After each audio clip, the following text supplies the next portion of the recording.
Good evening all of you. जय श्री कृष्णा। देखिए बेटा, ऑडियो वीडियो क्लियर आ रही है? Okay, good. लास्ट क्लास अपन क्या पढ़ाई किए थे?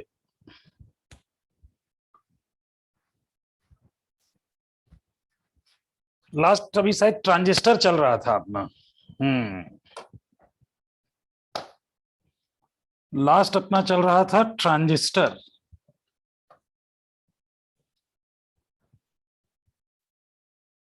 ट्रांजिस्टर आज देखेंगे एम्पलीफायर के फॉर्मेट में।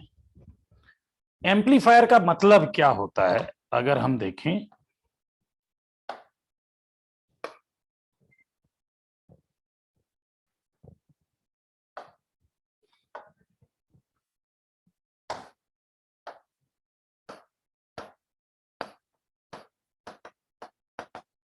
एम्पलीफायर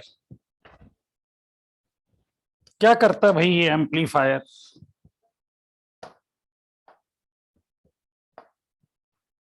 तो ये जो इनपुट में सिग्नल मिलेगी, यहां इनपुट में जो भी सिग्नल मिल रही है, आउटपुट में उसे एम्पलीफाई कर देगा। ये है इनपुट। तो सपोज इनपुट में ये सिग्नल हमने इनपुट दिया,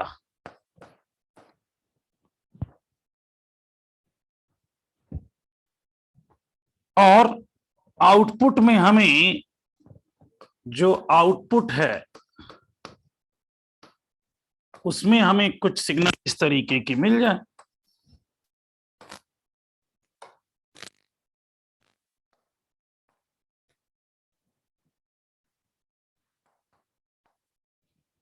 क्या हो जाएगी? साउंड से नॉइज कम नहीं भैया। यश, ये कहां से आ गया है? वोल्टेज बढ़ जाए ना, इस तरह का हमें मिलने लगे।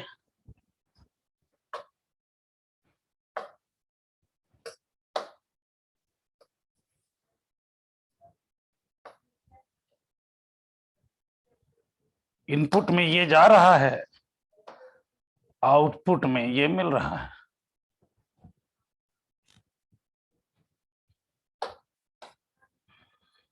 एम्पलीट्यूड बढ़ जाए उसका,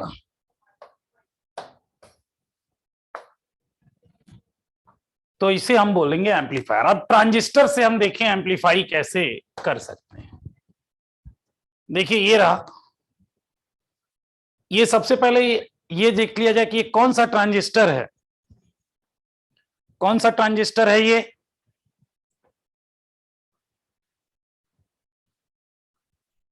कौन सा ट्रांजिस्टर है? एनपीएन। बेटा दो क्वेश्चन है, कौन सा ट्रांजिस्टर है तो एनपीएन है, और कौन सा कॉन्फ़िगरेशन है तो कॉमन एमीटर है। Common ammeter, common base, common collector, ये कॉन्फ़िगरेशंस हैं। और ट्रांजिस्टर कौन सा है? तो या तो एनपीएन होगा या पीएनपी होगा। बात समझ में आई? तो अगर आपसे पूछा जाए कौन। सर ये कॉमन एमीटर कॉमन बेस कैसे देखते हैं, एक बार आप बता सकते हैं क्या एक बार और? क्यों, दोबारा बताऊं? सर वो भूल गया शायद। है जो इनपुट आउटपुट दोनों सर्किट में हो, तो जरा देखो, यहां पर इमीटर को हमने कॉमन कर दिया है। ये क्या हुआ?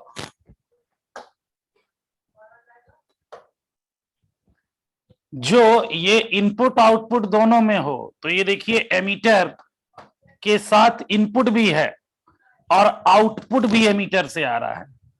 तो जो इनपुट आउटपुट दोनों में हो उसे हम बोलते हैं common. Crystal clear sir, thank you sir.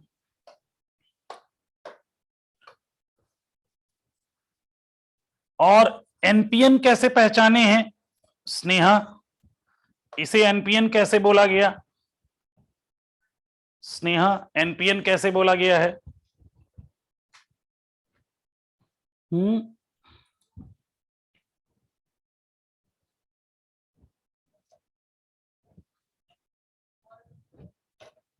आवाज ही नहीं आ रही।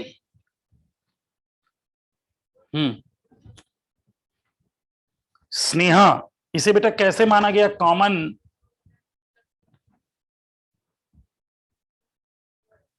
ये एनपीएन है, कैसे पहचाने?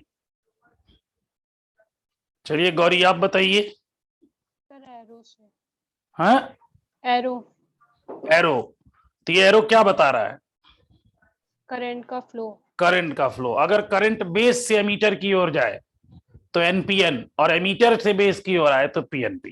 खैर, अब देखिए इसमें ये जो सर्किट आप देख रहे हैं, ये सर्किट, ये इनपुट है और ये सर्किट आउटपुट है।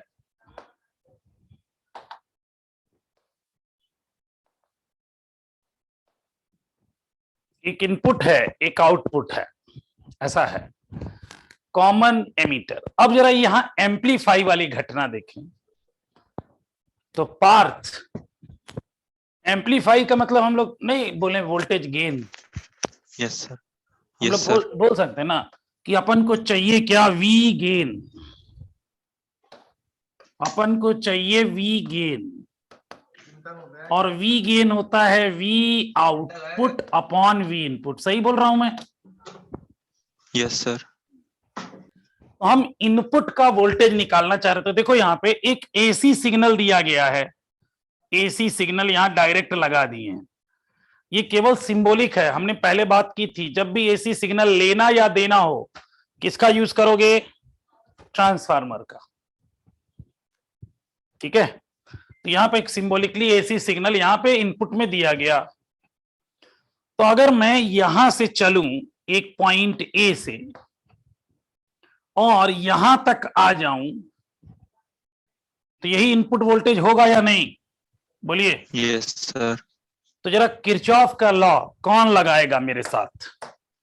सर मैं ही लगा दूं? तुम ही लगाओगे? चलो, तो यहां से चलते हैं। यहां सीधा पहले लिख लिया वी आई, फिर आगे बढ़ो। V I minus I B R B. शाबाश, आई बी आर बी। फिर अब बेस, ये क्या था?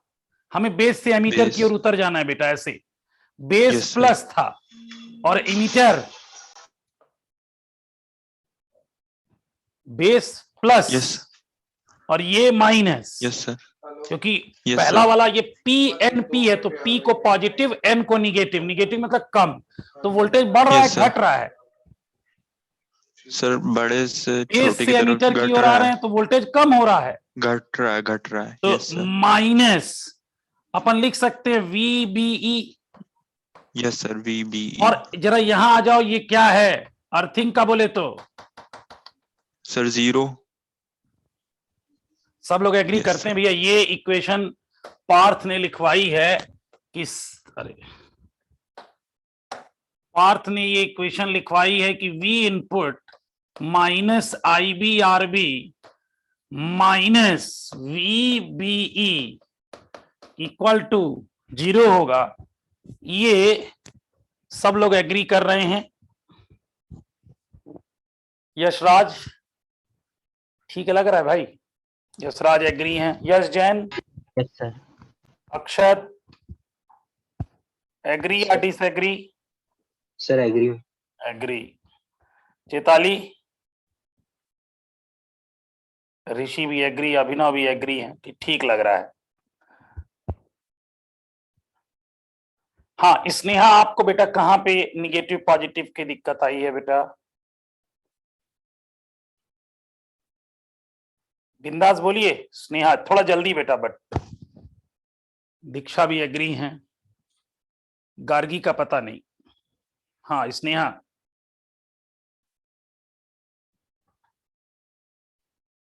आवाज नहीं आ रही है।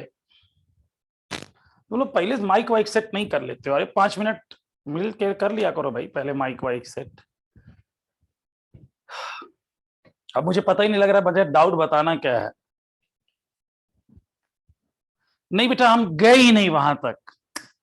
हमें इनपुट चाहिए था तो हम यहां गए ही नहीं। हम यहीं यहीं देखे 0 है, लिख दिए, बस खत्म। हमें तो इसका काम जानते हो क्या है? इसका काम सिर्फ पीएन जंक्शन को, केवल पीएन जंक्शन को फॉरवर्ड और रिवर्स बायस देना, बस। समझ में आना? इसके आगे अपन बढ़े ही नहीं, यही जहां जीरो मिला वहीं मोह माया मुक्त। कहा जाता ना जीरो से इस सृष्टि का निर्माण हुआ है, ये पूरी बिग बैंग थ्योरी ही बेस्ड ऑन जीरो। तो जीरो पे जैसे ही पहुंचे काम खत्म। समझे गौरी? Yes sir. तो can I write V I equal to I B R B minus plus V B E base emitter तक, यही लेना हमें। V input, V input. अब अगर इसमें हो चेंज, इसमें हो जाए चेंज, तो फिजिक्स में चेंज को हम लोग लिखते हैं delta V I equal to delta I B और R B plus delta V B E base emitter voltage. Diagram वापस देखिए, बेस का जो वोल्टेज है और इमीटर पे ये जीरो है। अब इसमें चेंज क्या होगा भाई? इसमें चेंज क्या हो सकता है? कुछ नहीं।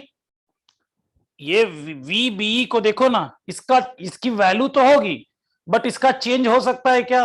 क्योंकि ये तो डिपेंड करता है मेजॉरिटी कैरियर जो जा करके 5% डिसम डसम किए हैं उन पे डिपेंड करता है। तो चेंज क्या होगा जो खुद ही गरीब है? तो इसका चेंज हो गया जीरो। तो यानी यहां से अपन लिखेंगे ये वैल्यू जो है वो है जीरो। तो हमें डेल्टा वी आई की वैल्यू मिल गई delta I B R B. इसको आरबी लिखा था, आरबी लिखा था क्या? हाँ बेस पे, ठीक है। हाँ हाँ वो चेंज बेटा एक्चुअली वो वैल्यू इतनी कम है ना, चेंज क्या होगा उसमें? चलिए भैया अब आउटपुट का वोल्टेज लिखना है, कौन लिखवाएगा आउटपुट वोल्टेज? कौन लिखवाएगा? आउटपुट पे किरचॉफ, आउटपुट सर्किट में किरचॉफ लॉ लगाना है।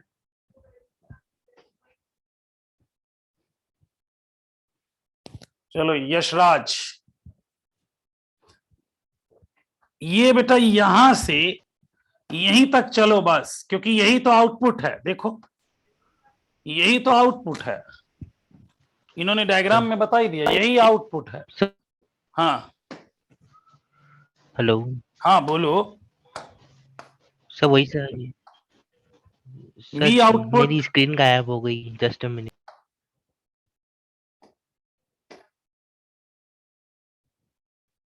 चलो अक्षत तब तक तुम बोल दो। Akshat. Yes sir. V output यहां से चल बेटा, यहां पे रुक जाना क्योंकि यही आउटपुट है, इसके बाद कोई आउटपुट नहीं है। चलो बोलो यहां से यहां तक। सर यहाँ प्लस, निगेटिव टर्मिनल से पॉजिटिव कूद रहे हैं। Sir plus VCC. Plus VCC, और करंट इसमें ऐसे फ्लो हो रही है आईसी करंट, तभी तो यहां आईसी गई है। Sir minus ICC. Minus IC RC, यही ना? Yes sir. सब लोग इस पे ओके हैं भाई? केवल केवल वी आउटपुट लिखा गया, इस पे ओके हैं? चलिए, तो जो इन्होंने बताया मैं यहां लिख देता हूं। वी आउटपुट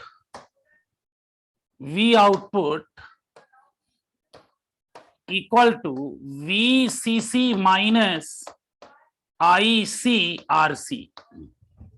अब इसका चेंज देखा जाए तो delta V output equal to VCC का चेंज।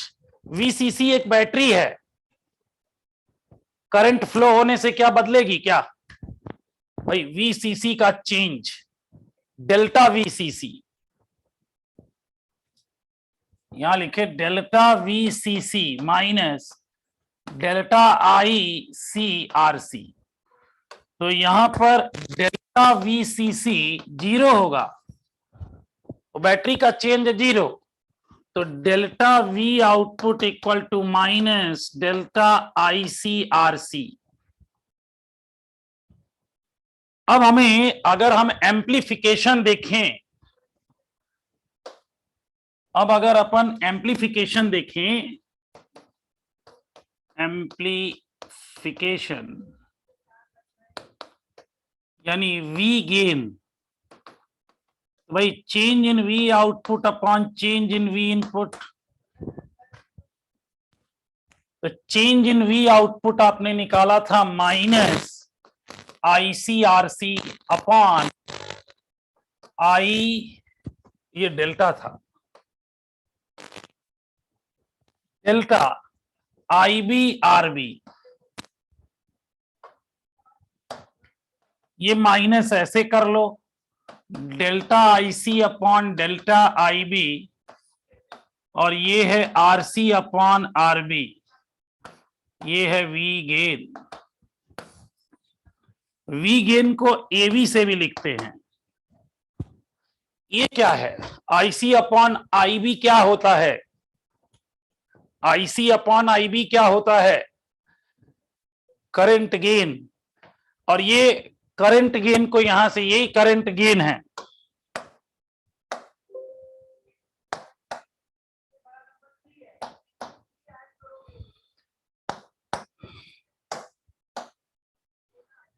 ये आपका है करंट गेन बीटा।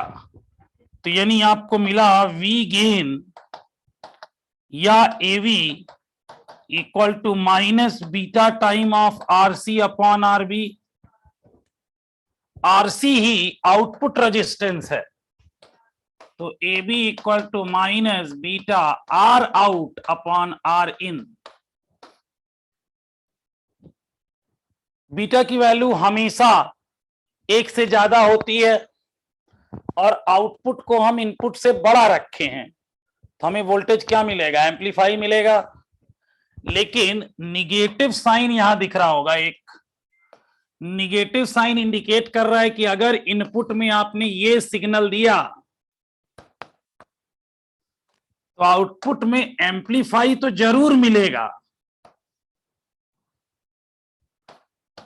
लेकिन दोनों के बीच में फेज डिफरेंस हो जाएगा।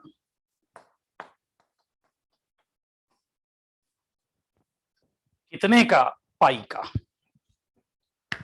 दोनों के बीच में फेज डिफरेंस हो जाएगा पाई का।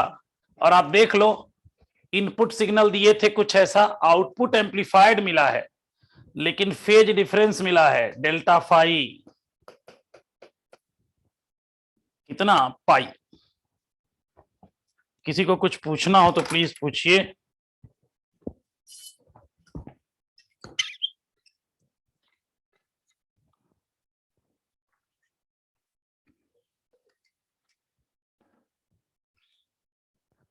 किसी को बेटा कुछ पूछना हो तो पूछिए। Second last slide is this. दोनों स्लाइड को एक साथ दिखाऊं? अच्छा बेटा, मैं पहले ये दिखा रहा हूं, ये किरचॉफ लॉ लगाया था इनपुट सर्किट का। ये क्या है? तो ये है केवीएल लगाया था ना इन्होंने, केवीएल इन इनपुट। ये वाला निश्रिन नोट हो गया है? निश्रिन दी, गौरी? No sir. रो रही है क्या? No sir. इतना दुखी दुखी कैसे? आवाज दुखी वाली क्यों आ रही है? सर नॉर्मल है, वो तो मंत्र आते हैं ना पहले। हाँ तो वही, आज पहली बार तो मंत्र नहीं आए तो आवाज बहुत ही वो आई है, मतलब लो एनर्जी के साथ ही है आवाज। आज मंत्र चेंज हो गए। आज मंत्र चेंज हो गया। हाँ सर, हो गया ये स्लाइड। ये आउटपुट का केवीएल इन आउटपुट। मोहम्मद तुम तब तक पूछ लो अपना जो डाउट तुम्हारा है। मोहम्मद,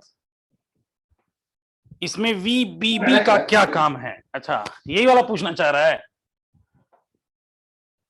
मतलब सर्किट देखें, ये इसकी बात कर रहे हो बेटा? Yes sir. देखो, एक जब मशीन जो हमारी होती है, ये मशीन को फॉरवर्ड और रिवर्स बायसिंग देना, क्योंकि जब हम एम्पलीफायर बनाते हैं ना, तो एम्पलीफायर हमेशा एक्टिव रीजन में होना चाहिए, एक्टिव स्टेट में, active state of transistor. Active state किसे कहते हैं? जब पहला पीएन जंक्शन फॉरवर्ड और दूसरा पीएन जंक्शन रिवर्स में हो, ठीक है? तो ये वाला जो Yes. वीपीबी है और वीसीसी है, ये इस डिवाइस को ऑन करने का काम है। बात समझ में आई? Yes sir. जैसे इस समय आप देख रहे होगे, ये एक मशीन लगी हुई है मेरे हाथ में, जिससे मैं बोल रहा हूं, मेरी आवाज एम्पलीफाई हो रही है। तो इनपुट सिग्नल कौन है? मैं हूं, मेरी आवाज है इनपुट, और आउटपुट आप तक पहुंच रहा होगा, तो आपके भी मोबाइल में एक स्पीकर होगा। मेरी बात समझ रहे हैं मोहम्मद? अब इस मशीन को ऑन करने के लिए भी तो इलेक्ट्रिकल सिग्नल चाहिए भाई, बैटरी चाहिए कि नहीं चाहिए? देख, बैटरी लगी हुई है। तो ये अगर मैं ना बोलूं तो ये एम्पलीफाई किसको करेगा? यानी सिग्नल हूं मैं, ये है सिग्नल, ये है सिग्नल। और इस डिवाइस को ऑन करने के लिए बैटरी है, ये है वो। बात समझ में आई? फिर ये आउटपुट आपके स्पीकर से निकला हुआ आउटपुट है, और आपके स्पीकर को ऑन करने के लिए एक बैटरी लगी होगी, वो ये वीसीसी है।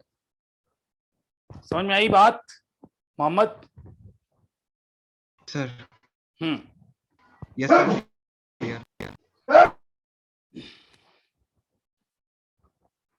चलो ये देखो, KVL in output, KVL in output.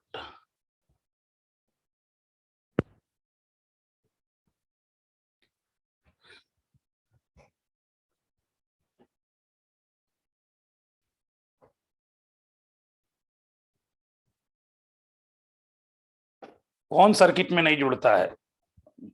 Partha पता नहीं क्या, कहाँ क्रेजी हो गया। नहीं सर, वो मैं बोल रहा था कि आपने जो अभी समझाया वो पूरा सेटअप तो अभी एक सर्किट में नहीं जुड़ा हुआ है, लेकिन फिर भी ये सब फिनोमेना हो रहा है। नहीं तो मैं क्यों यही बोल सर्किट रहा क्यों था नहीं कि जुड़ा है? क्या है तो सर्किट?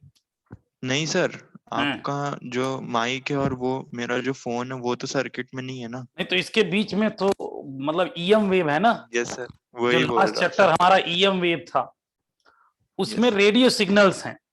ये अभी क्या कर रहा है? ये ट्रांसमिट कर रहा है, ट्रांसमिट करके आपके डिवाइस तक पहुंचा रहा है। और वो मतलब वो तो मेरे डिवाइस तक पहुंचाया बेसिकली। यह एक मशीन लगी हुई है जिसमें लिखा हुआ है कुछ समथिंग 785.5 हर्ट्ज। ये क्या कर रहा होगा? रेडियो सिग्नल में बदल रहा होगा, और ये रेडियो सिग्नल इंटरनेट के माध्यम से ऑप्टिकल फाइबर लाइट की स्पीड 3 × 10⁸ के कैरियर वेव पे बैठ करके चल रहा है। और सोचो कितना तेज चल रहा है कि मेरे बोलने और आपके बोलने में शायद कभी कभी डिले सुनाई देता है, बाकी मैक्सिमम टाइम तो सेम ही सुनाई देता है। क्यों? और Yes, टाइम sir. डिले भी अगर कहा जाए तो एक आध सेकंड का। Yes sir. तो है कनेक्शन, बीच में ईएम वेव है।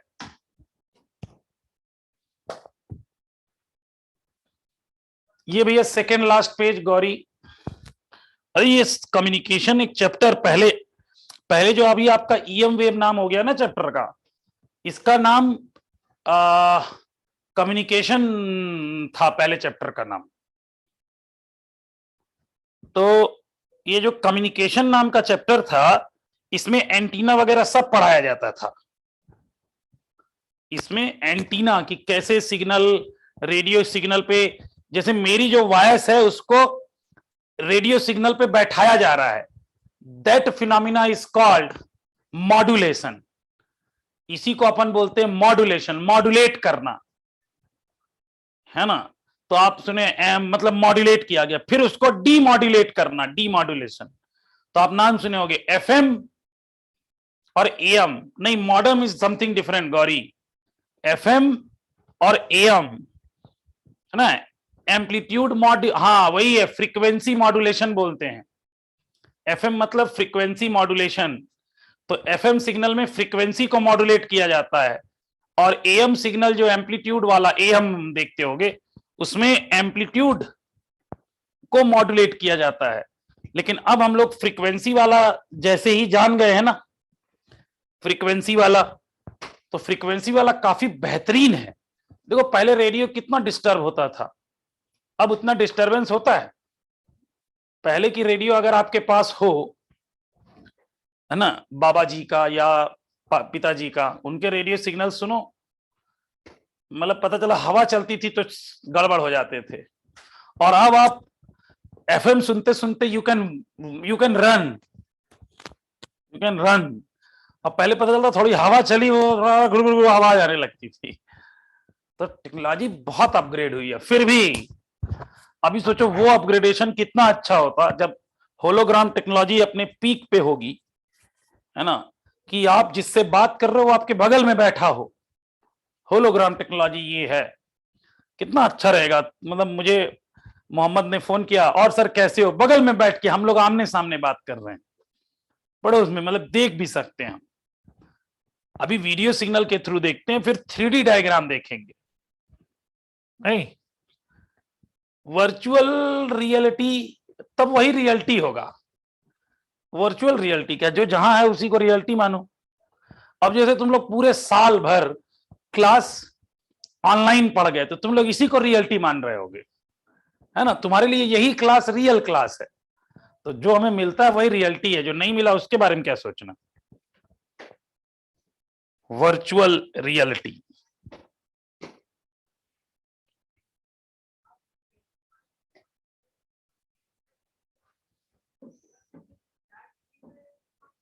सर ये मॉड्यूलेशन और ये डिमॉड्यूलेशन किस में होता है? अरे जैसे जो रेडियो सिग्नल होती है ना, रेडियो सिग्नल, जैसे ये एक रेडियो सिग्नल है, ये रेडियो वेव है। रेडियो वेव जानती है क्या होता है? हाँ सर। ये ईएम वेव के स्पेक्ट्रम में था, जो आपको खुद पढ़ना था। हाँ और मुझे पूरी उम्मीद है कि गौरी ने नहीं पढ़ा होगा। सर हमें ये पता है कि वो कम ज्यादा वेवलेंथ वाले होते हैं। हाँ, तो पूरा एकदम स्पेक्ट्रम पढ़ना था अपन को। तो सर इस पढ़ा पर था। जो इस पे एक दूसरी वेव को सुपर इम्पोज करा देना। अब दूसरी, जैसे साउंड वेव की वेलोसिटी एयर में 332 मीटर पर सेकंड है, लेकिन अगर इसी को लाइट वेव पे बैठा दिया जाए तो ये तो बैठ गई मस्त, अब उसकी वेलोसिटी 3 × 10⁸ हो गई। This phenomena is known as modulation. Antenna यही काम करता है, जिसको हम बोलते हैं, एंटीने दो प्रकार के होते हैं, एक सिग्नल को भेजता है और दूसरा उसको रिसीव करता है।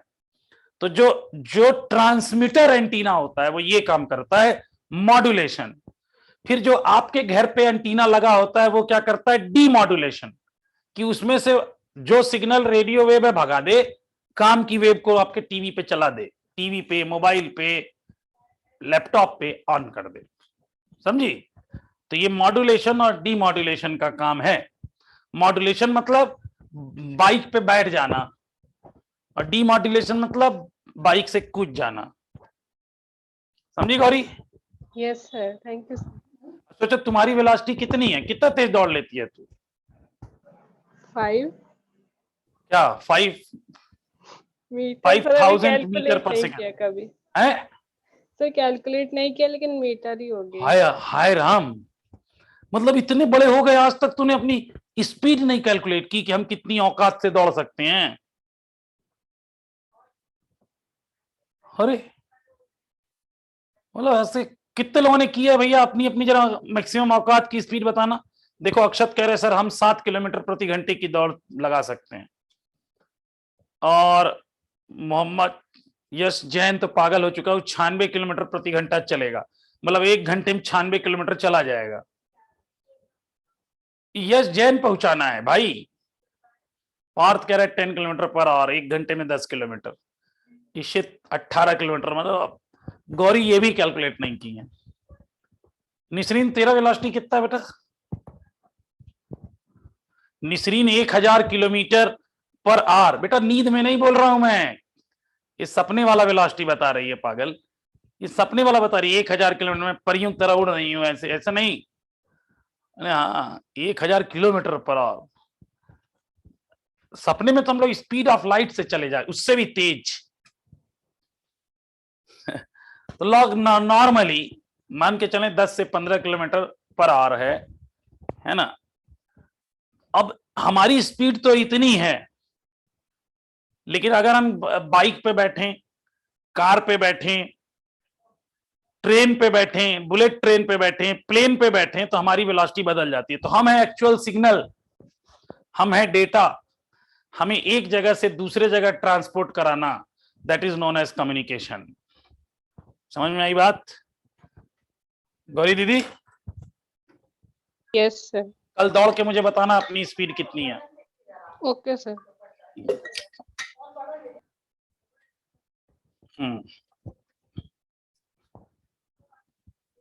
सर हम्म सर तो एम्पलीट्यूड मॉड्यूलेशन फिर कहाँ यूज होती है, जैसे फ्रीक्वेंसी? अभी भी आप रेडियो जब आप देखते हो ना, तो रेडियो में दोनों मोड आता है, एएम एफएम दोनों आता है।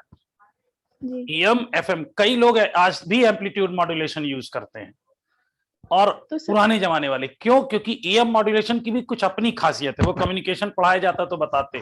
तो अभी भी एएम पूर्णतः रिप्लेस नहीं हुआ है ना। आर्मी वगैरह वाले कई बार यूज करते हैं उसको। सर तो कार्स में तो जैसे- लगा रहता है। हाँ, कार है तो मैं तो कह रहा हूँ कि कार में लगा होता है, और आपने देखा होगा एक आध चैनल एएम का भी होता है। सर जैसे कार्ड- फ्रीक्वेंसी वे जो फ्रीक्वेंसी मॉड्यूलेशन है उसको मतलब हिला के थोड़ा सही करते हैं, तो एम्पलीट्यूड मॉड्यूलेशन को फिर कैसे सही करते होंगे? नहीं, फ्रीक्वेंसी मॉड्यूलेशन को हिला के सही करते हैं मतलब नहीं समझ में आया। मतलब जैसे रेडियो में एंटीना को आजू बाजू करके फ्रीक्वेंसी मॉड्यूलेशन के लिए इतनी जरूरत नहीं होती है बेटा, फ्रीक्वेंसी मॉड्यूलेशन ज्यादा अच्छा होता है।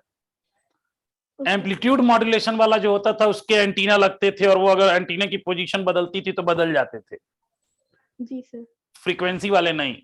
नहीं, ठीक है, थैंक यू सर। जो घर में जो खेलने वाले वॉकी टॉकी वाले आते हैं वो भी एम्पलीट्यूड मॉड्यूलेशन पे होते हैं। जरूरत नहीं है बेटा। यशराज भावुक हो गया है कि जब हम ये लाइट की स्पीड से चलेंगे तो टाइम मशीन बना लेंगे। जरूरत क्या? टाइम मशीन की तुझे क्या जरूरत पड़ रही है? हाँ नहीं सर, वो तो बस पूछ रहा था। हाँ, पूछ रहा था सर बस। अच्छा, लाइट की स्पीड से चलेंगे तो उस समय हम अपने नीचे भगवान होगा, और भगवान को टाइम मशीन की क्या जरूरत है? आप समझ रहे हैं ना? लाइट हाँ, अगर जिस दिन लाइट की स्पीड से हमने चल दिए उस दिन हम ही भगवान हैं, और हम भगवान हैं तो फिर जरूरत क्या? फिर मशीन की जरूरत क्या भाई? तथास्तु बोलना है बस। ठीक है।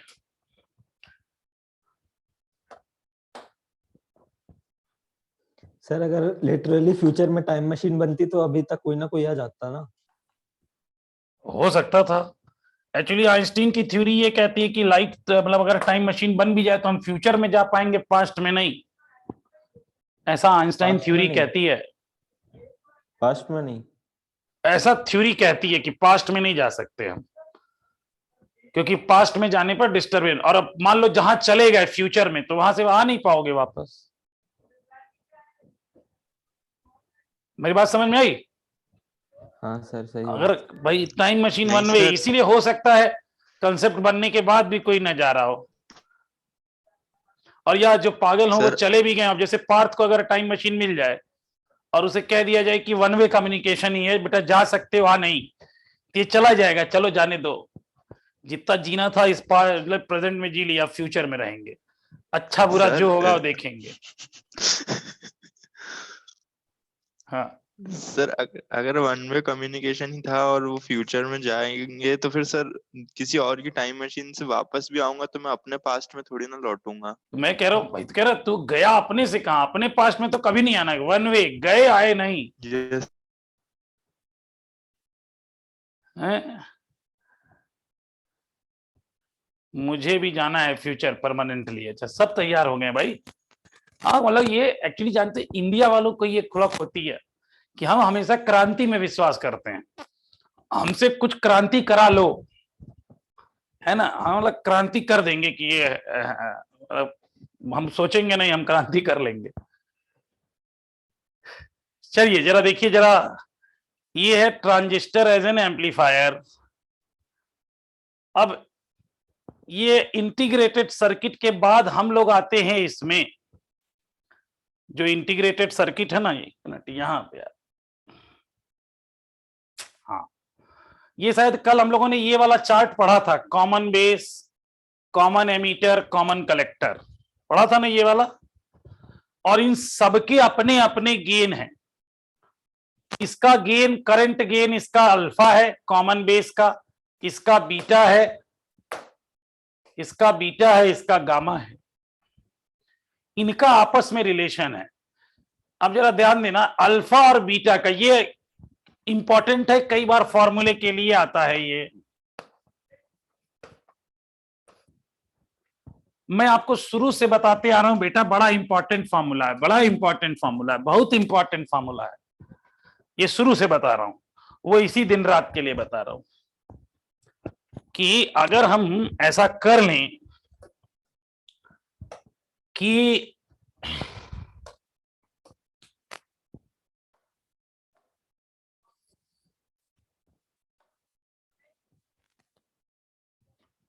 ये formula I E equal to I B plus I C ऐसा दिया हो, तो एक काम करते हैं ना अपन, इन सभी को आई बी से डिवाइड कर दो। आई बी से डिवाइड कर दिया अपन ने, तो ये वैल्यू तो हो गई 1। ये कितना है, आई बी अपॉन आई ई क्या कहलाता है, जब कॉमन कलेक्टर हो, गामा। गामा। और आई बी आई सी अपॉन आई, एक मिनट मैंने उल्टा लिख दिया शायद, सर 1/गामा होता। आई बी आउटपुट मिला किससे, इमीटर से, इनपुट नहीं, ठीक तो है, ये सर सही है। ठीक है ठीक है। और ये वैल्यू हो गई 1 plus I C upon I B क्या कहलाता है, बीटा या 1/बीटा, बीटा बीटा। बीटा। तो देखो हमने एक पैरामीटर से डिवाइड किया, एक रिलेशन मिला गामा और बीटा के बीच।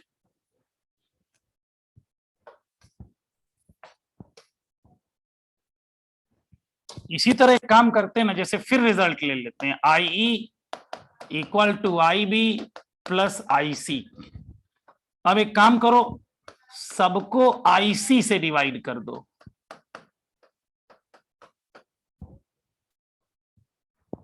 ये वैल्यू क्या है, आई ई अपॉन आई सी, 1/अल्फा।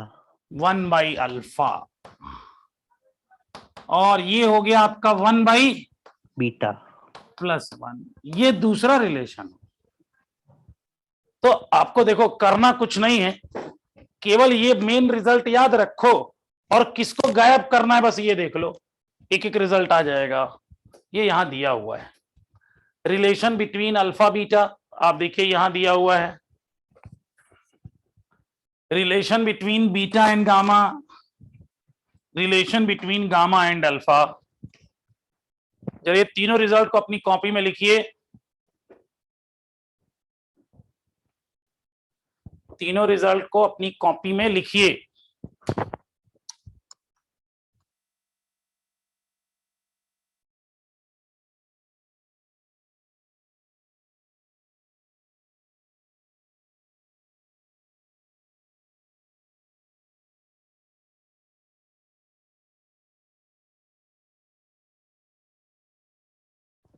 कॉपी में लिखिए और लिख लीजिए तो बताइए, अल्फा बीटा का रिलेशन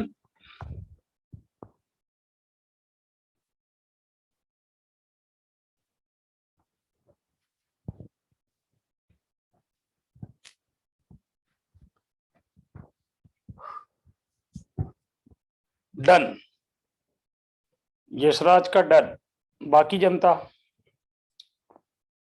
मुस्कान डन, ऋषि डन, चलिए ठीक है।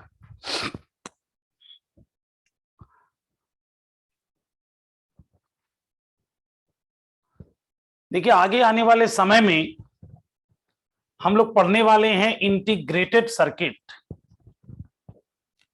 आगे आने वाले समय में हम लोग पढ़ने वाले हैं इंटीग्रेटेड सर्किट। जिसे आप आईसीज बोलते हैं, नहीं कि ये आईसी है वो आईसी है, आईसीज बोलते हैं। शायद आप लोगों ने एक आईसी प्रैक्टिकली देखी भी हो, आईसी देखी भी होगी, देखी है यश जैन आईसीज? नहीं सर, याद नहीं आ रहा।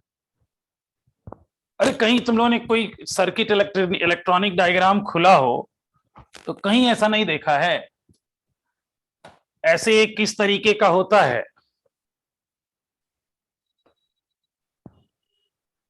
पूरा ब्लैक सा होगा और उसमें ऐसे छोटी छोटी बहुत सारी पिंस बनी होती हैं, मतलब उसे 3D में दिखाया जाए तो ऐसे बनता है। यहां बहुत सारी पिन होंगी, माइक्रो प्रोसेसर बोलते हैं, आईसी बोलते हैं इसे।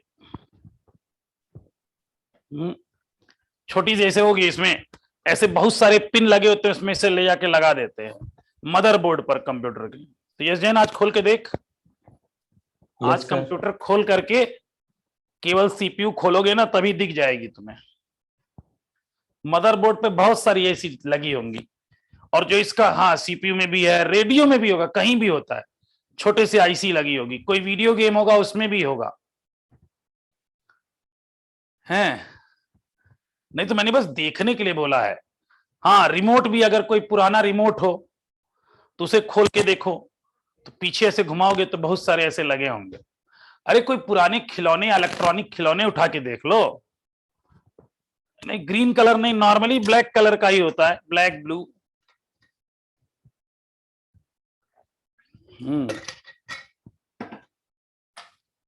बेसिकली क्या है ना, ये जो इंटीग्रेटेड सर्किट है, इन्हीं को हम चिप या चिप या माइक्रो चिप बोलते हैं। और ये सेमीकंडक्टर वेफर की होती है, और इसमें एक ही में बहुत सारी चीजें लगा ली जाती हैं,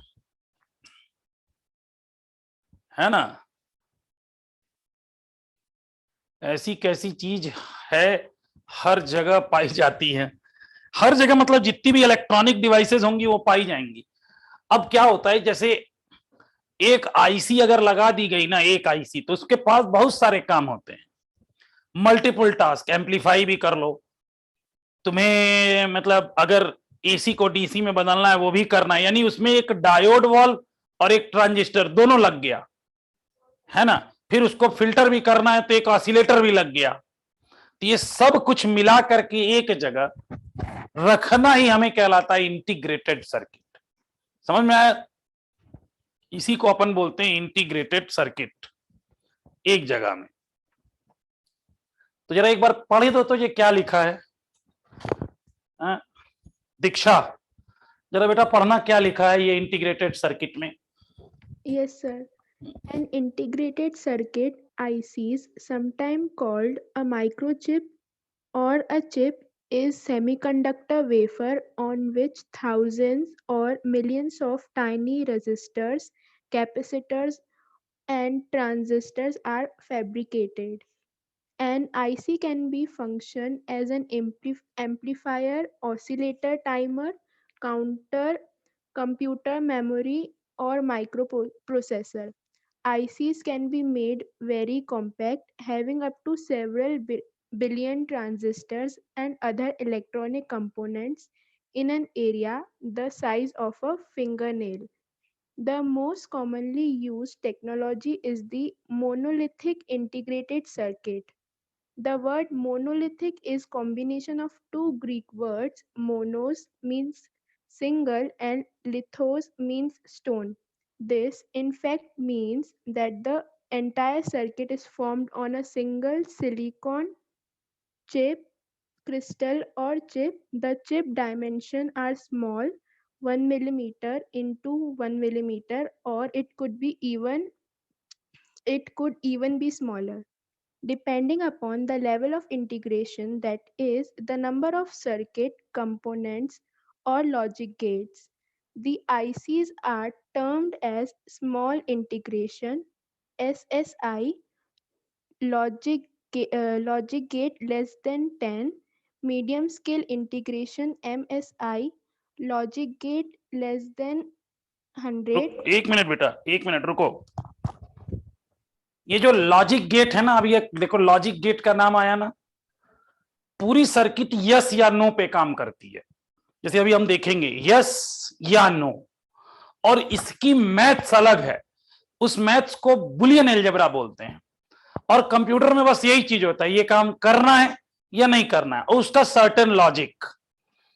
अगर लॉजिक है कि भाई मुझे यह भी चाहिए और वह भी चाहिए, तो ये फिक्स है, ये अगर दोगे तो काम करेगा, नहीं देगा तो नहीं करेगा। जैसे आप बचपन में थे तो बड़े ही क्लियर थे कि आपके घर पे दो सामान आए हैं, एक आपके भाई को मिलना और एक आपको मिलना है, और आपने सीधा बोल दिया मुझे यह भी चाहिए और वो भी चाहिए, तभी, नहीं तो रोना चालू। यह भी और वो भी, या आप बोल सकते हैं हमें ये या वो में से, अब थोड़ा मान लो अलग लॉजिक हो, तो ये या वो चाहिए, तो ये लॉजिक। समझ में आया? इसी से ये हम लोग लॉजिक गेट्स बनाए, है ना। तो ये ऑप्शंस में या हमें नहीं चाहिए तो उसको बोले, इसके लॉजिक के नाम हो जाएंगे, यह भी चाहिए और वह भी चाहिए, तो लॉजिक का नाम क्या है? और, एंड। तो ये पहला गेट का नाम होता है एंड गेट। ये चाहिए या वो चाहिए, और, इस गेट को बोलते हैं और, और। बेटा ये तो तब बोल रहे कि यह भी नहीं चाहिए वो भी नहीं चाहिए, समझ में आया? तो नॉर होता है। और अगर मुझे ये दोगे तो मैं कुछ नहीं दूंगा, मुझे कुछ नहीं दोगे तो मैं कुछ दूंगा, मतलब नॉट, उल्टा। कि अगर खाना दिया जाएगा तो फेंक देंगे, खाना फेंक दिया जाएगा तो उठा खा लेंगे, नॉट लॉजिक। हाँ, देख रहे कितना व्यवहारिक रूप से हमारे ही कंसेप्ट पे बना है। तो ये हम लोग लॉजिक गेट में पढ़ने वाले हैं, और मैंने ऐसे ही समझा है, और यही मुझे लगता है लॉजिक होगा। इसी को हम लॉजिक कहते हैं। अब हमारे पास जब एक ही लॉजिक हो, एक लॉजिक नहीं, अब जिंदगी भर एक लॉजिक के साथ तो जी नहीं सकते हैं, तो हमें कई लॉजिक गेट्स के साथ डील करना पड़ेगा कि ये वाला अगर यार खाने की चीज है तो यह भी ले लें और वह भी ले लें, पहनने की चीज है तो ये या वो, कोई गाली दे रहा है सुनेंगे ही नहीं, हमें देना होगा हम दे देंगे। तो यानी हमारे पास कॉम्बिनेशन ऑफ लॉजिक है। तो जब ये एक ही साथ कई लॉजिक जुड़ते हैं ना, उसी को हम बोलते हैं इंटीग्रेटेड सर्किट। अब 10 लॉजिक से अगर कम है आपके पास तो एसएसआई, इसको स्मॉल इंटीग्रेशन बोलते हैं लॉजिक। अगर आपके पास 100 से कम है तो उसे बोलते हैं मीडियम, और अगर आपके पास 1000 से कम है तो आपको बोलते हैं एलएसआई, लार्ज स्केल, और अगर 1000 से भी ज्यादा है तो VLSI, very large scale integration है ये। तो आपके पास कौन सा है? आपके पास कौन से हैं? स्नेहा, कौन सा लॉजिक है तेरे पास? मेरे पास तो सारे हैं, बस पैसे छोड़ के तेरे पास सब होंगे। क्यों? क्योंकि जो पैसा एक बार इसके पास आता है वो तो नॉट खर्च में चला जाता है, आने का इनपुट है, जाने का नहीं। यही वाला लॉजिक लगाते कि पैसा आओ, yes yes, and and and and and, और जैसे बेटा देना, नॉट, लॉजिक इज नॉट। तो हम तो इससे भी बड़े हैं, हमारे माइंड में असंख्य संभावनाएं हैं। हमारे पास तो वह भी चीजें हैं जो हम पढ़े हो ना पढ़े हो, हम उनका भी आंसर दे सकते हैं। लेकिन कंप्यूटर में अगर एक मेमोरी में ये मूवी का डेटा नहीं है, उससे को प्ले करो, नहीं करेगा। और हम तो बचपन से ऐसे हैं कि हमें अनसीन पैसेज पहली बार दिया जाता था, हम पढ़ के उससे समझ के क्वेश्चन करने वाले हैं। तो बताओ ये कंप्यूटर बड़ा है या वो जो मतलब हम ये कर रहे हैं? कौन सा कंप्यूटर बड़ा है? हमारा कंप्यूटर नहीं। हाँ, मतलब हमारे जो कंप्यूटर भगवान ने बनाया ना, गॉड ने, कई बार नहीं होता है। इसी यही सब चीज देख के लगता है मन से एकदम वास्तव में निकलता होगा, गॉड तुम ग्रेट हो। और भगवान ने जो बना दिया उसी का एक छोटा वर्जन हम लोग बनाते हैं, नहीं कहते हम रिसर्च कर रहे हैं। हम कभी भी ऐसा कहें क्या कि हम सर्च कर रहे हैं?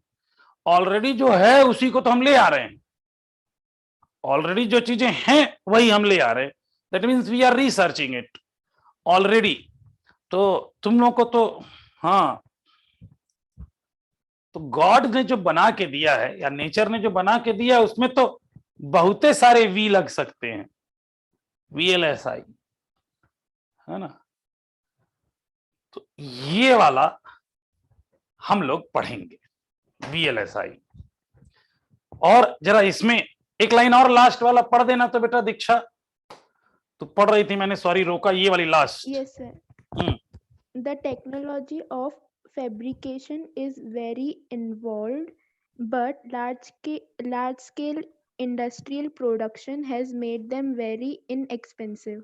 हाँ, देखो जो टेक्नोलॉजी इसमें इन्वॉल्व होती है ना वो बहुत ही कॉस्टली टेक्नोलॉजी है, लेकिन उसका जब इंडस्ट्रियल प्रोडक्शन कर दिया जाता है तो वो टेक्नोलॉजी बहुत सस्ती हो जाती है। आप सोचो, पहला जो मेमोरी कार्ड बना था, पहला मेमोरी कार्ड जो इंडिया में आया था, वो बता सकते हो कितने का था? पहला, उसकी साइज कितनी थी? 4 MB की, 4 MB की मेमोरी, 4 MB मेगाबाइट की मेमोरी इंडिया में IBM लेके आया था। और जानते किससे लेके आया था? एक बड़े शिप से, एक बड़े शिप से। यू कैन इमेजिन कि कितना बड़ा होगा। बड़ी वाली शिप, बड़ी वाली शिप से लोड करके आया था 4 MB। और आज आप सोचो, हाँ गूगल पे आप लोगों ने पिक देखी होगी, हाँ गूगल में पिक देखी होगी, हम लोगों ने भी, हम लोग के टीचर ने भी जब बताया, हाँ अच्छा हम लोग जब थे तो फ्लॉपी आती थी, फ्लॉपी, तुम लोग तो कभी देखे भी नहीं होंगे, फ्लॉपी आती थी। अब तो ब्लूरे है, अभी क्या होता है, फ्लॉपी क्या होता है? ओपी नहीं बे, कौन सी ओपी नहीं, फ्लॉपी, FLOPPI, फ्लॉपी। ये मेमोरी, अरे आज जो CD यूज करते हो ना आप, या पेन ड्राइव, पेन ड्राइव से पहले क्या था? CD। उस CD से पहले फ्लॉपी डिस्क आते थे, है ना। हाँ, ब्लैक कलर नहीं, CD जैसा नहीं होता था, चौकोर होता था, उसमें भी घूमती हुई चीजें थी। अब देखो टेक्नोलॉजी कितनी अपग्रेडेड है कि हम लोग घूमती हुई जो डिस्क बनाए थे, ऑप्टिकल रोम, ऑप्टिकल रोम पहले घूमती थी ना कंप्यूटर के अंदर, तुम लोग के भी अभी कंप्यूटर में होगा। अब एक नई टेक्नोलॉजी आ गई है, वो SS क्या नाम था उसका, उसमें डिस्क घूमती ही नहीं है, SSD, यस SSD में डिस्क घूमती नहीं है, वो आवाज ही नहीं, और कंप्यूटर बहुत तेजी से खुलता है, क्योंकि रोटेशन में, मैं पहले भी बता चुका हूं, सबसे ज्यादा एनर्जी लॉस रोटेशन में होता है ना। हाँ, सॉलिड स्टेट ड्राइव जो होती है वो रुकी होती है, घूमती नहीं है। जो पुराने वाले कंप्यूटर जिनके पास होंगे, जब वो ऑन करते होंगे तो उनका आवाज करता होगा और पिक्चर चलाने के पहले एक अलग सा साउंड, फिर पिक्चर चलना शुरू, फिर बीच बीच में रुकता होता करता, अलग ही लेवल का, ठीक है। तो उनके में घूमती है। अब तो आ गया SSD। तो आप ये सोच रहे हो, इसका ये जो बनाया गया ना, जिन इंजीनियरों ने इसे इनएक्सपेंसिव बनाया, ये उनकी सैलरी काफी एक्सपेंसिव होती है। जो ये VLSI टेक्नोलॉजी पे काम करते हैं, उनकी सैलरी जो होती है वो उसमें से इन हटा दो, बहुत ही एक्सपेंसिव होती है। होना भी चाहिए, नहीं? हाँ, तो स्नेहा ये काम का है तेरे, समझी। लेकिन डॉक्टर में भी तो है, जैसे डॉक्टर में भी तो आपने देखा होगा, पहले वो मैंने देखा था, वो एक हार्ट में लगता है पेसमेकर की, क्या नहीं, आर्टिफिशियल वाइब्रेटर है, वो पहले बड़ा महंगा आता था, अब वो कम हो गया है ना। तो धीरे धीरे टेक्नोलॉजी बहुत बढ़ेगी, मुझे पूरा भरोसा है। और मतलब तुम लोग भी मेडिकल फील्ड में अच्छा कर सकते हो नई नई टेक्नोलॉजी से। तो जो ये देख रहे हो ना, इंटीग्रेटेड सर्किट, यही हम लोगों का अगला टारगेट है।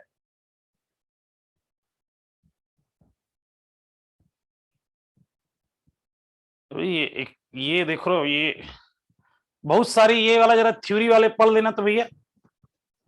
ये वाला एक बार इलस्ट्रेशन 14, आप लोगों के पास हार्ड कॉपी में बुकलेट है स्नेहा को छोड़ के, तो जरा ये 14 वाला लिख लेना। तो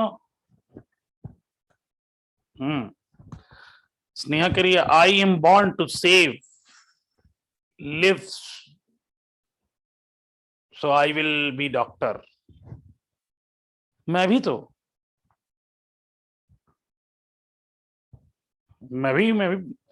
मैं तो डॉक्टर बना रहा हूं, तुम लोग बड़ा काम कर रहा हूं। नहीं स्नेहा, चलो ये एक बार बेटा ये सारा थ्योरी वाले क्वेश्चन पर डालना। ये देखो कितना मतलब थोड़ा टफ क्वेश्चन है, उम्मीद है कर जाओगे। बीटा की वैल्यू दिया है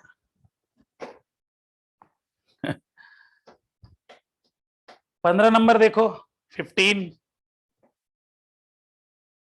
बीटा दिया, अल्फा सॉल्व हो जाएगा। Illustration 16, calculate the emitter current for which IB is this.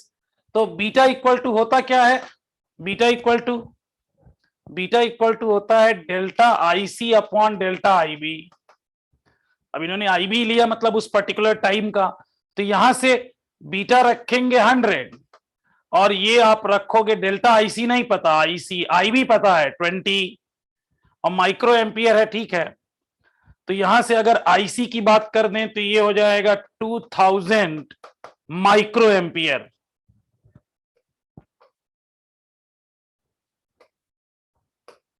अब हम लोग को आईई निकालना है, तो मैंने कहा ना वो वाला फॉर्मूला एक बड़ा इंपॉर्टेंट सा फॉर्मूला है, IE equal to IB plus IC.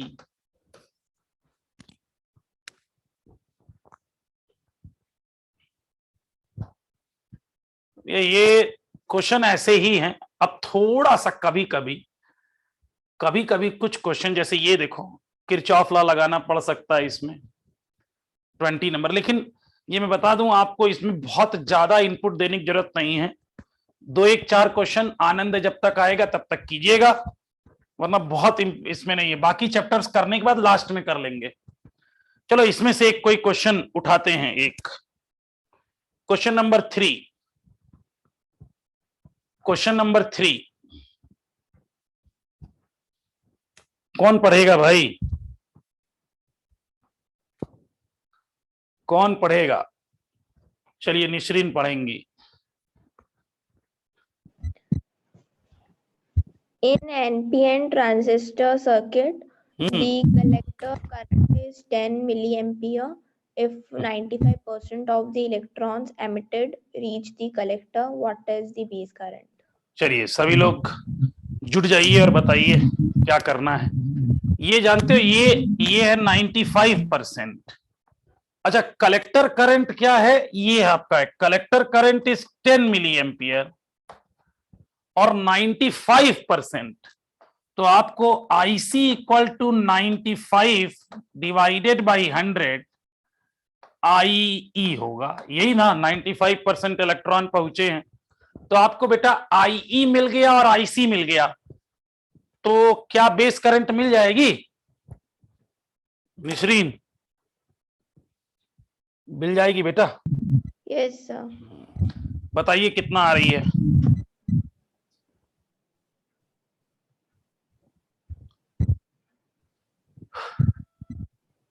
तो हम लोग ऐसा लिख सकते हैं IB equal to IE minus I. हाँ बोलो सर। वो कलेक्टर करंट तो ऑलरेडी 10 मिली एम्पीयर दे रखी ना, तो इसीलिए तो IE निकलेगा, इसीलिए तो IE की वैल्यू निकलेगी 100 इंटू IC अपॉन 95।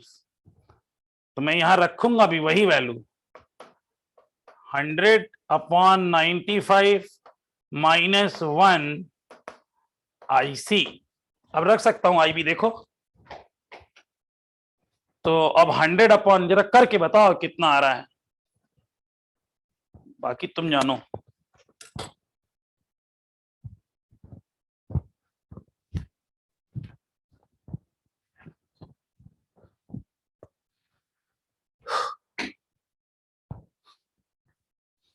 0.5 बेटा यूनिट भी बताओ Gauri. 0.5 milli ampere, 0.5 milli ampere है। अच्छा 0.5 मिली एम्पियर। चलिए स्नेहा 4th नंबर पढ़िए जरा क्वेश्चन।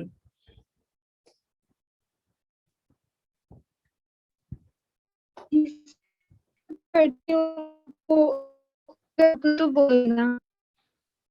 मंत्रों में तू आ गई है, मतलब निसरीन आज नहीं तो तू, मतलब एक लोग जिम्मेदारी निभाएंगे पूर्णतया। इस मंत्र का कुछ तो अपने क्लास में कोई तो कोई नाराज है, कोई एक बंदे का माइक मंत्रोच्चारण के साथ आता है। चलो पढ़ो पढ़ो। ये नहीं आ रहा है, नहीं आ रहा है बेटा, आपकी आवाज नहीं आ रही है। मोहम्मद आप पढ़ो बेटा।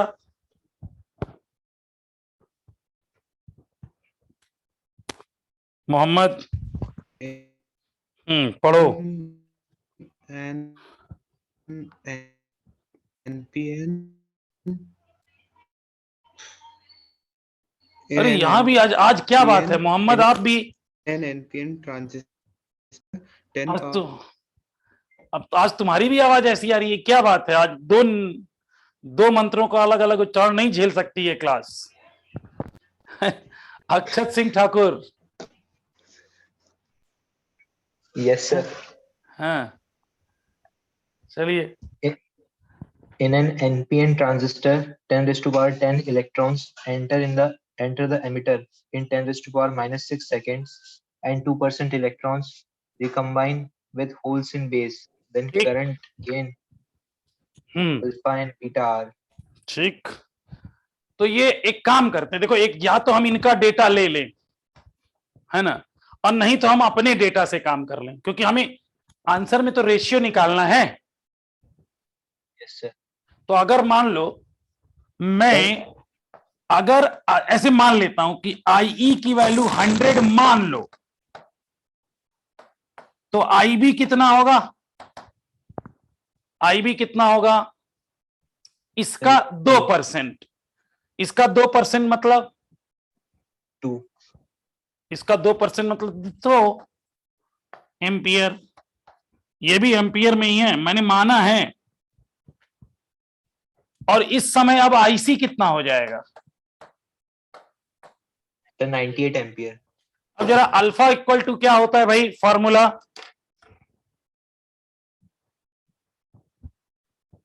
Alpha equal to Sir, IC upon IE. IC upon IE, तो कितना आया परसेंटेज में? 0.98. 0.98, यानी एक से कम, एक से कम आया, यानी आंसर सही है। अच्छा बीटा क्या होता है? Sir, IC upon IB. IC upon IB। तो ये क्या हो गया भैया, जरा इसको भी फॉर्मूले में रख के बता दो। 49। 49. ये एक से ज्यादा है, ठीक है। Yes, sir. ठीक है, आंसर चेक करो ठीक आया है।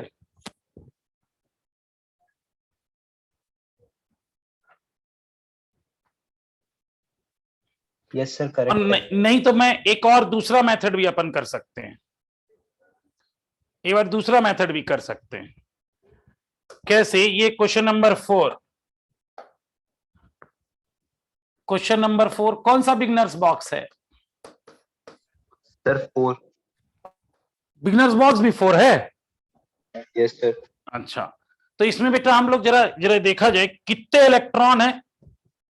तो इलेक्ट्रॉन निकल रहे हैं 10 to the power 10 electron in NPN transistor enter the emitter in this. तो IE हम निकाल सकते हैं, IE इक्वल टू, तो Q इक्वल टू होता है NE/T। जरा NE बताओ, N कितना था? जरा डेटा तुम लोग मुझे बताना, डेटा बताओ बेटा कितना? 10 to the power 10 10 to the power 10, तो 10 to the power 10 इलेक्ट्रॉन है। अपॉन टी कितने सेकेंड में? तो आई की वैल्यू आई कितनी? सर -6। सर -6 है। 10⁻6 है।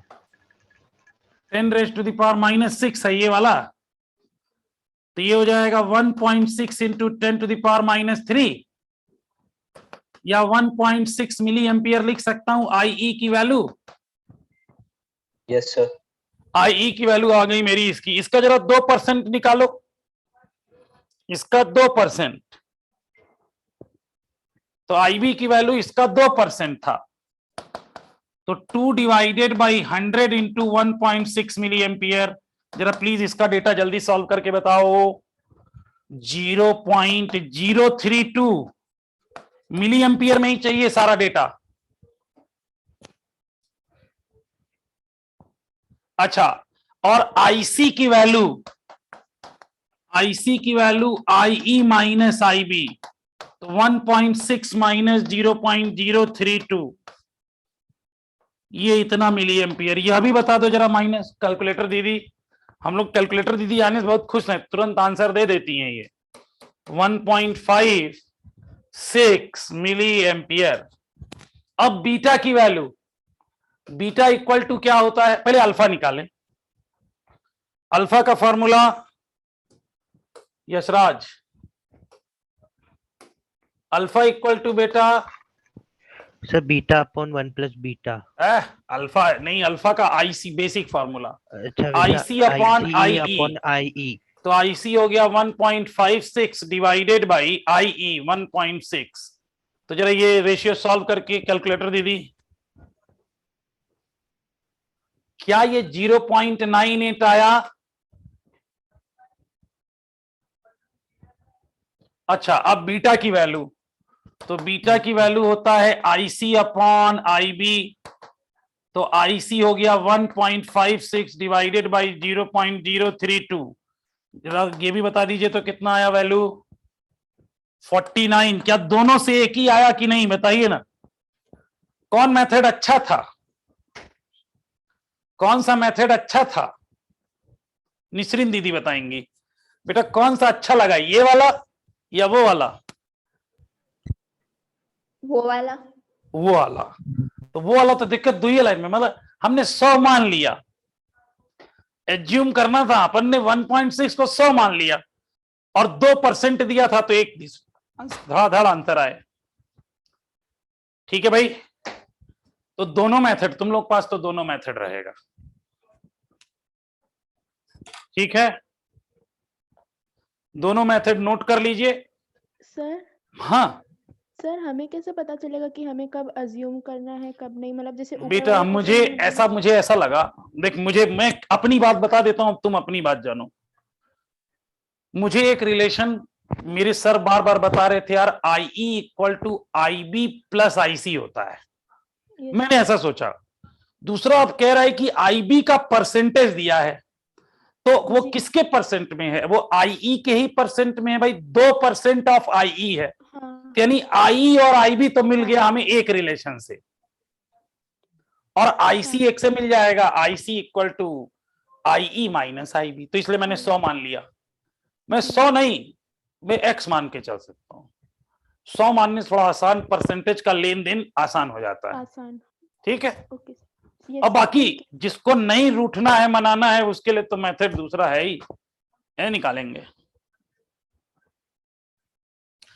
चलिए अगला क्वेश्चन नंबर 5। गौरी दीदी आप पढ़िए, आईपीएमटी में आया हुआ है। For a CE amplifier, पूरा current नाम पढ़ो, gain- सी बोले तो Sir,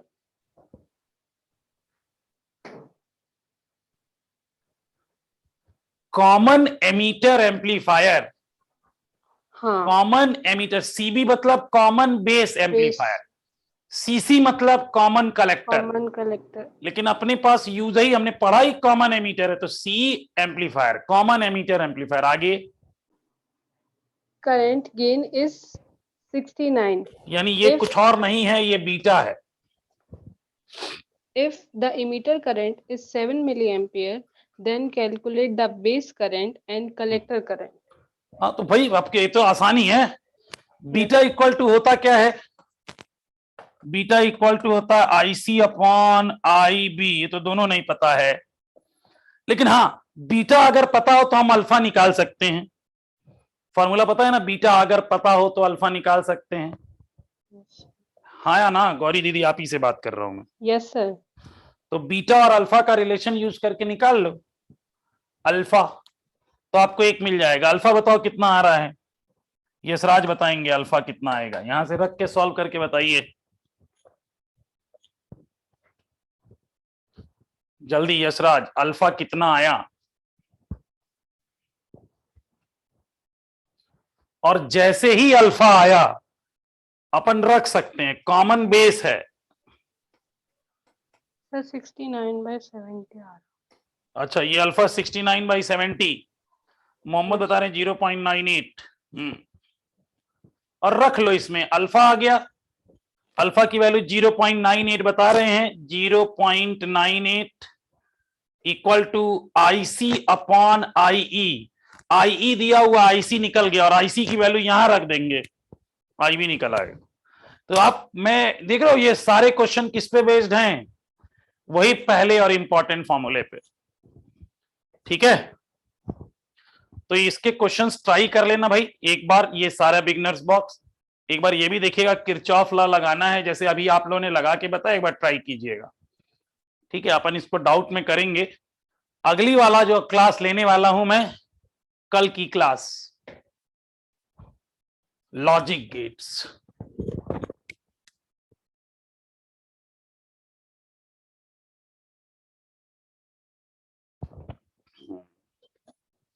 चलिए तो आज के लिए बाय बाय बेटा, कल मिलते हैं। Okay bye. Thank you sir.